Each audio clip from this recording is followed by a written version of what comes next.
हमारी कहानी एक विनम्र व्यापारी से शुरू होती है जो तपते रेगिस्तान में अपनी लंबी यात्रा से विराम लेता है।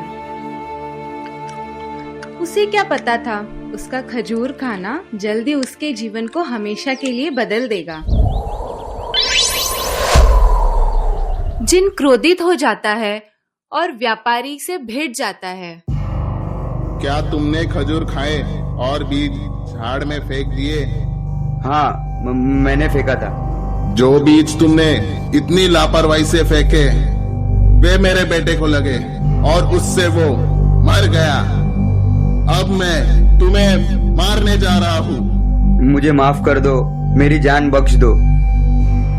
व्यापारी हताश प्रार्थना के साथ आता है। ये कैसा रहेगा?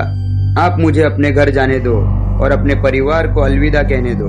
मैं 1 साल बाद वापस आने का वादा करता हूँ और तब आप मेरी जान ले सकते हैं। प्रस्ताव से आश्चर्यचकित होकर जिन ने समय सीमा मांगी। अच्छा, इसके लिए तुम्हें कितना समय चाहिए? 1 साल, बस 1 साल।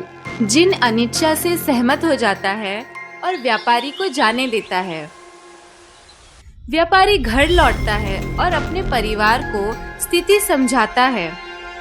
परिवार उसके रेगिस्तान में लौटने को लेकर चिंतित है। अब आप घर पे सुरक्षित हैं, रेगिस्तान में वापस मत जाओ।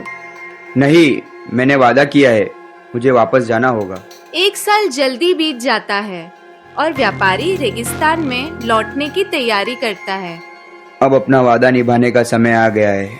व्यापारी नकालिस्तान में लौटता है और वहाँ 3 बूढ़े लोगों को बैठा पाता है। भाई, तुम यहाँ क्या कर रहे हो और तुम इतने दुखी क्यों हो? मैंने एक प्रतिशोधित जिन को अपनी जान लेने का वादा किया है। मैंने 1 साल तक तुम्हारा इंतजार किया है। अब तुम मेरे बेटे को मारने के कारण मरोगे। 3 बूढ़े आदमी व्यापारी की मदद के लिए आगे आते हैं। हे महान जिन, हम प्रार्थना करते हैं कि आप इस गरीब आदमी की जान बख्श दें। कभी नहीं। आपने 1 साल इंतजार किया है, क्या तुम थोड़ी देर और इंतजार नहीं कर सकते? हम अपनी कहानियां सुनाना चाहेंगे।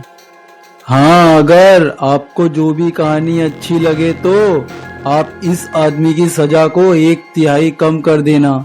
जिन उत्सुक होकर प्रस्ताव पर सहमत हो जाता है। एक एक करके 3 बूढ़े लोग अपनी अविश्वसनीय कहानियां साझा करते हैं।